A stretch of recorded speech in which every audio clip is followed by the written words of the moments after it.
नमस्कार बच्चों, मैंने आप लोगों को पहले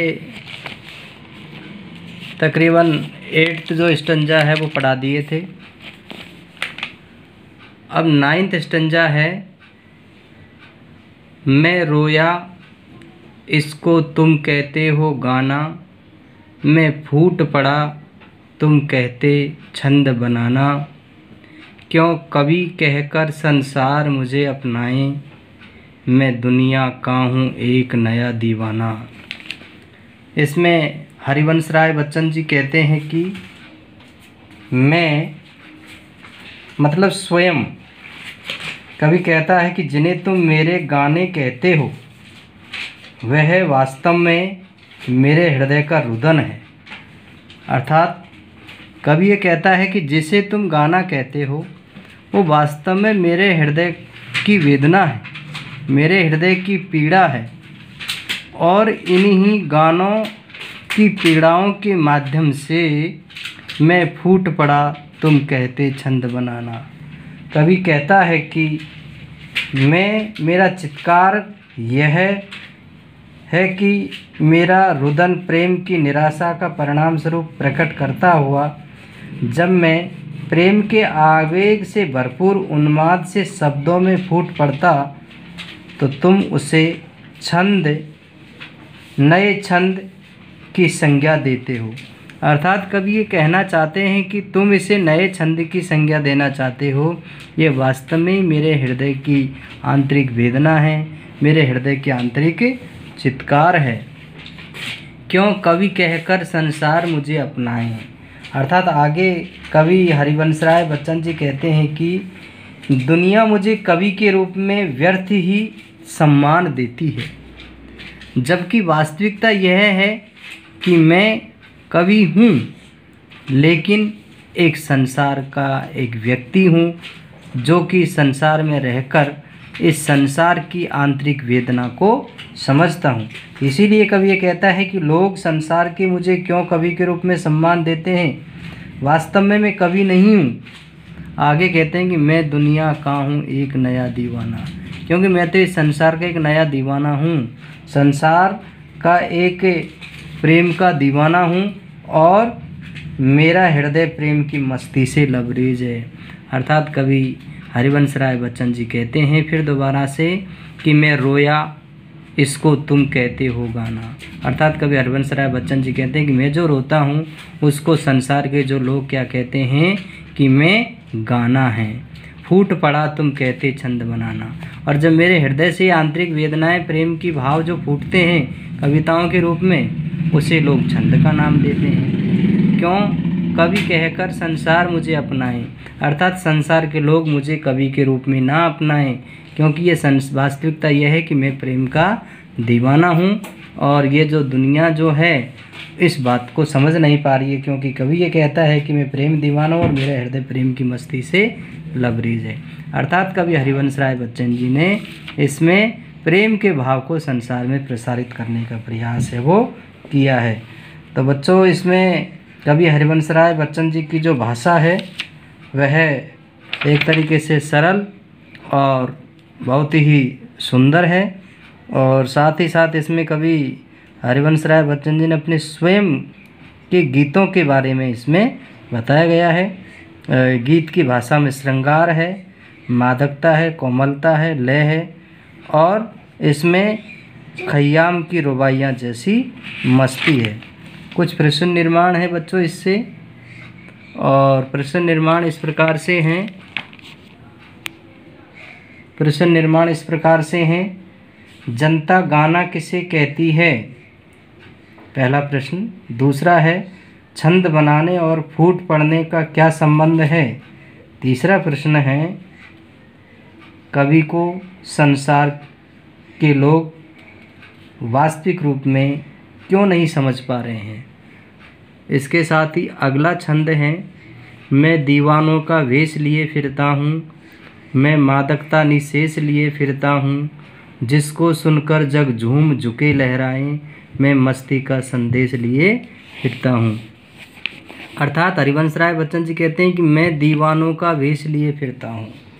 कवि हरिवंश राय बच्चन जी ने यहाँ पर बताया कि मैं संसार में प्रेम दीवानों की तरह विचरण करता हूँ, जहाँ भी जाता हूँ अपनी दीवानगी से वातावरण को मस्त बना देता हूँ। अर्थात कवि हरिवंश राय बच्चन जी कहते हैं कि मैं दीवानों का जैसे वेशभूषा धारण किए हूँ और जहाँ भी जाता हूँ एक तरीके से मैं उसे वातावरण को पूरी तरीके से मस्त कर देता हूँ। मैं मादकता निशेष लिए फिरता हूँ। मादकता का मतलब मधुरता और मस्ती, निशेष का मतलब जिसमें किसी प्रकार का स्वार्थ ना हो, इस प्रकार का भाव का विचरण है वो करता फिरता है। जिसको सुनकर जग झूम झुके लहराए। और इस प्रकार की प्रेम की मादकता और प्रेम भरी मस्ती एक तरीके से छाई रहती है और इसी प्रेम भरी मस्ती जिसको सुनकर के संसार के जो लोग हैं झूमने लगते हैं और मस्ती से एक तरीके से प्रसन्नता से भरकर लहराने लगते हैं। मैं मस्ती का संदेश लिए फिरता हूँ। अर्थात कवि हरिवंश राय बच्चन जी कहते हैं कि मेरे आंतरिक भावों के अंदर मस्ती है और प्रेम है, आनंद है और मैं सबको इसी प्रेम की मस्ती में झूमने और झुकने और लहराने का संदेश दिया करता हूँ। अर्थात कवि हरिवंश राय बच्चन जी ने यहाँ पर प्रेम और मस्ती का संदेश सांसारिक लोगों को दिया है। तो इसकी जो काव्य सौंदर्य है और जो शिल्प सौंदर्य है अर्थात कला पक्ष, उसमें कवि हरिवंश राय बच्चन जी ने श्रृंगार रस की इसमें सुंदर अभिव्यक्ति की है और इनकी जो संस्कृत निष्ठ शब्दावली का इसमें प्रयोग किया गया है। झुक झूमे में अनुप्रास अलंकार की छटा है। इसी के साथ कुछ प्रश्न हैं इसमें जो इस प्रकार है। संसार के लोग किस बात को सुनकर झूमते हैं? दूसरा प्रश्न है कवि संसार को क्या संदेश देता है? तो इस तरीके से यह है हरिवंश राय बच्चन जी की जो कविता है।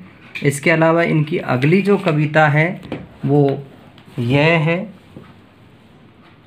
दिन जल्दी जल्दी ढलता है।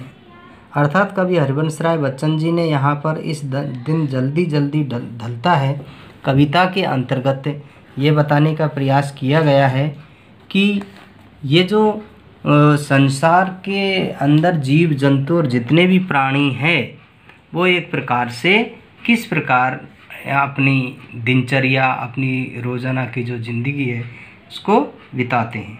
कवि कहता है कि दिन जल्दी जल्दी ढलता है। अर्थात जो समय है उसके सूर्य है वो जल्दी जल्दी सूर्यास्त की ओर ढलता है।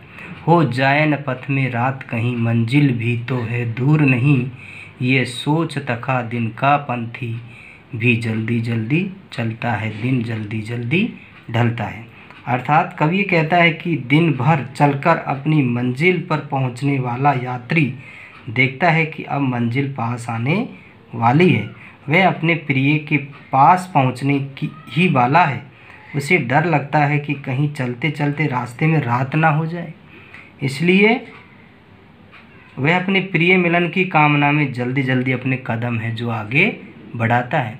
ठीक उसी प्रकार से जिस प्रकार से यह सोच थका दिन का पंथी, यानी कि यह सोच करके दिन पर चलने वाला जो राहगीर है, पंथी का मतलब राहगीर, वह अपनी मंजिल पास होने के कारण अपने कदम जो है वो आगे बढ़ाता है कि कहीं रात ना हो जाए, इसलिए जल्दी जल्दी आगे बढ़ता है और इसीलिए दिन जल्दी जल्दी ढलता है।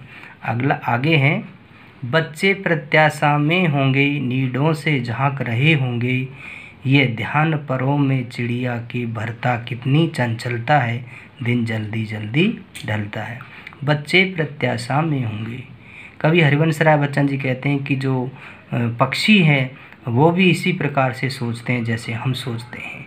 जिस प्रकार से उनके बच्चे उनके घोंसलों से देख रहे होंगे, नीडों से झांकते हैं, और इसी प्रकार का जब ध्यान चिड़िया को आता है तो वो जल्दी जल्दी उड़ान है वो भरती है। उसमें वो थक जाती है दिन भर इधर उधर दाना एकत्रित करने में, लेकिन फिर जब संध्या होती है तो कहीं रात ना हो जाए, इसलिए वो अपने परों को जल्दी जल्दी चलाती है और यही चंचलता भर कर के अपनी मंजिल तक अपने बच्चों के पास दाना लेकर के चिड़िया है वो पहुंचती है।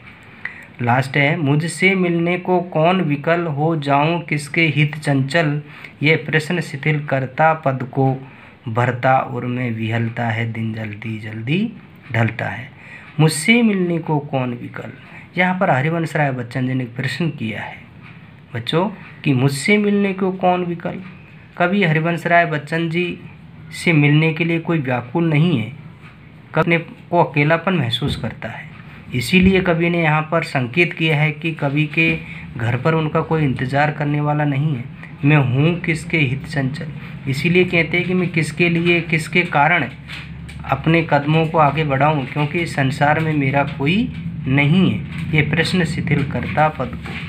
इसीलिए कवि हरिवंश राय बच्चन जी कहते हैं कि यही प्रश्न बार बार मुझे कमज़ोर करता है, दुर्बल बनाता है, कि मेरे पैरों में उत्साह नहीं बन पाता, भरता उर में विहलता है। इसीलिए मेरे हृदय में व्याकुलता, दुख और पीड़ा है वो भर देता है, इसीलिए दिन जल्दी जल्दी ढलता है। क्योंकि हरिवंश राय बच्चन जी की जो पत्नी है उनका देहांत हो चुका था, और जैसा कि उन्होंने उदाहरण दिया है एक राहगीर का, एक चिड़िया का और स्वयं का, उन दोनों से स्वयं की तुलना की है और ये बताने का प्रयास किया है कि मैं किसके कारण है वो चंचल हूँ, क्योंकि मेरे संसार में कोई है ही नहीं। और इसी प्रकार से कवि ने यहाँ पर ये दिन जल्दी जल्दी ढलता है कविता का निर्माण किया है। इससे बच्चों कुछ प्रश्न हैं। कवि के मन में किस चीज़ की आशंका है। दिन जल्दी जल्दी ढलता है में कैसी व्यग्रता है। अगला प्रश्न है, चिड़िया के घोंसलों में किस दृश्य की कल्पना की गई है। अगला प्रश्न है, चिड़िया के परों में चंचलता किस कारण आ जाती है। और लास्ट प्रश्न है, कवि किस लिए चंचलता त्याग देता है। तो ये बच्चों ये प्रश्न हैं तीनों इससे, और इसी प्रकार से हरिवंश राय बच्चन जी की जो पाठ है वो समाप्त होता है। और किसी दिन आपके प्रश्नों पर हम चर्चा करेंगे, एक एक प्रश्न पर। आज के लिए बस इतना ही। आपका दिन शुभ एवं मंगलमय।